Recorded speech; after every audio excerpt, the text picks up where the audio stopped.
think we're okay there. We're good. Just going to use this to run this through. Perfect.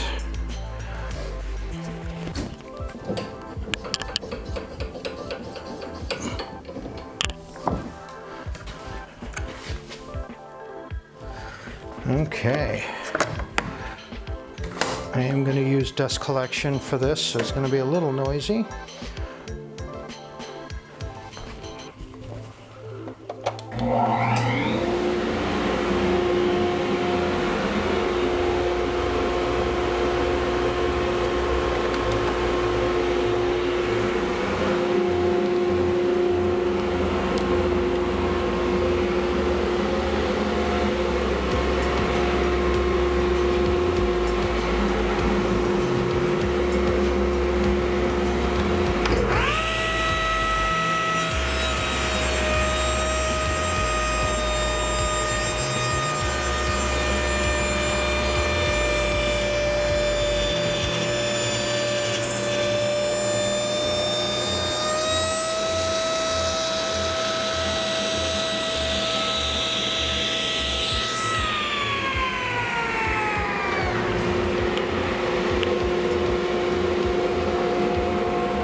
Okay, so let's take a look at this guy.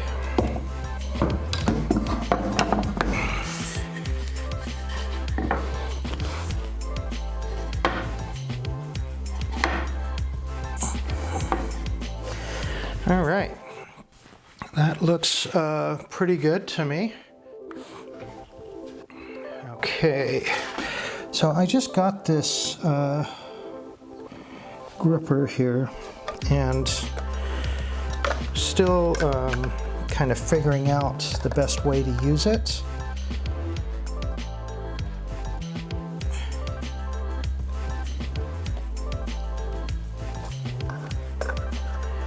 I want to make sure. Yeah, see, that blade's going to hit that. So I think I just need to take this piece off and move that over.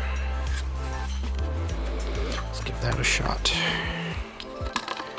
I think they make a thin kerf attachment for this. This is looks like an inch.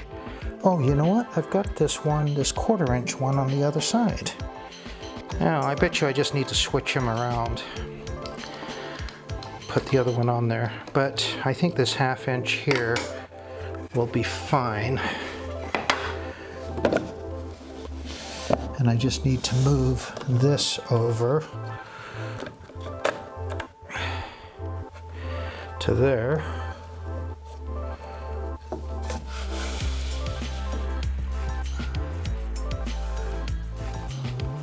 Actually, I think I'm going to move this all the way over to there. Let's see. Nope. Nope. Got it right the first time. There we go.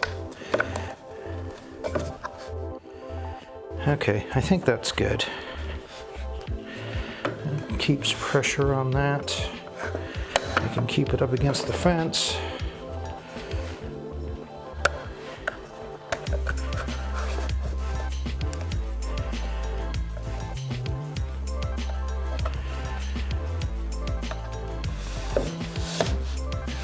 Alrighty, so that isn't going to work, is it?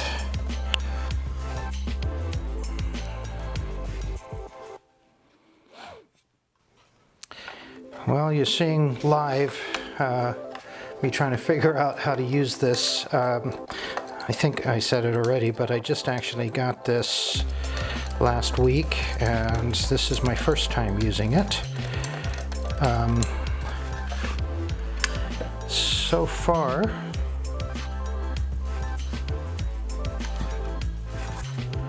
looks pretty, it's pretty interesting. Feels pretty safe, and I do like that.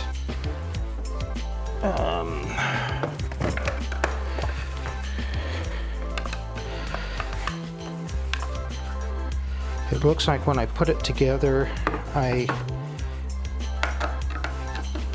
put the thin kerf on the outside instead of the inside. And I think you can reconfigure this at will. I did read the instructions, but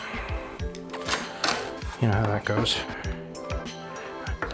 I flipped through the instructions, let's put it that way. This looks like it's a mirror image, so I think I can flip this around to the other side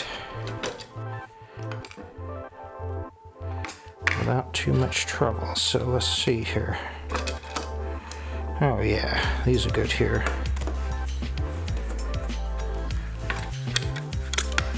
There we go.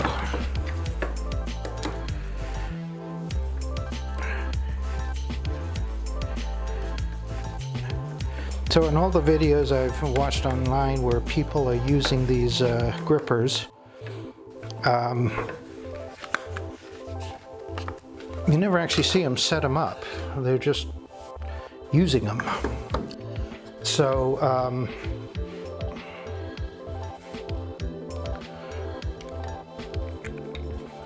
this is basically the middle foot. I think that will clear the blade. It will. Alrighty. So now I've got a nice foot there. This I'm going to put in right there. Get on there.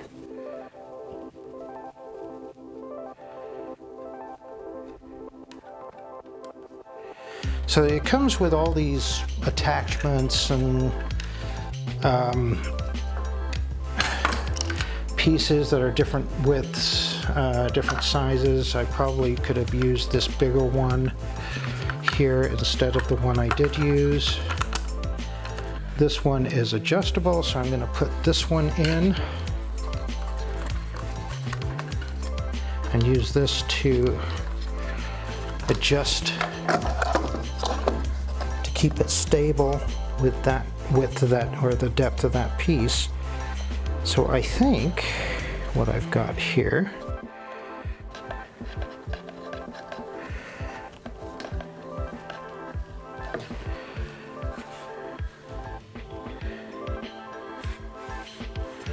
it's interesting. This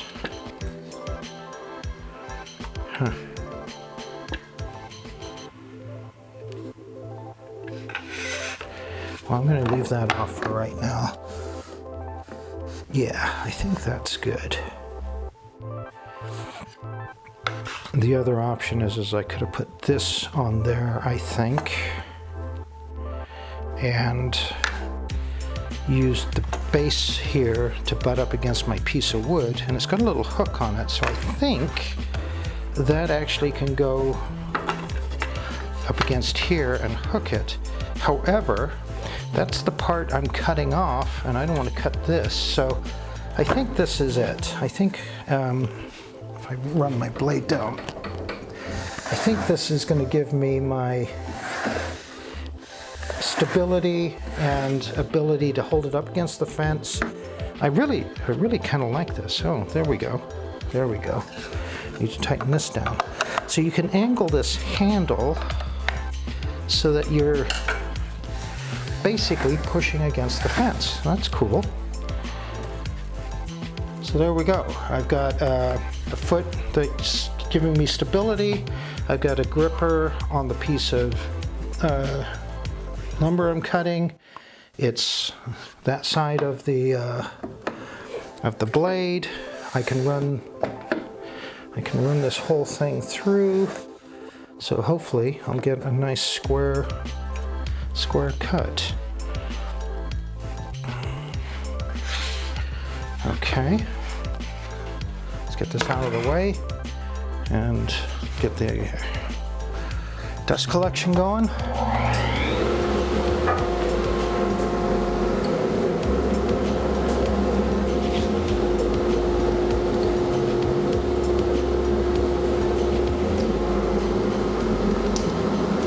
So basically this will either work great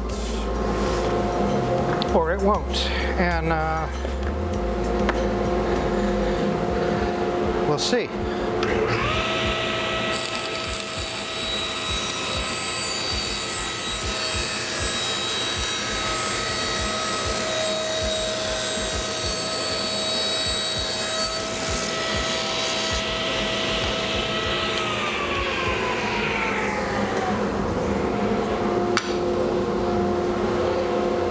Yeah, I'm going to call that working great. I've always had a problem or nervousness cutting thin pieces of stock on a table saw. You can use push sticks and stuff like that, but it's how do you keep it down while you're pushing, and I don't know. It just always felt a little precarious to me, and I have, you know, I've built multiple push sticks and different things to try to make it more comfortable, but this I like.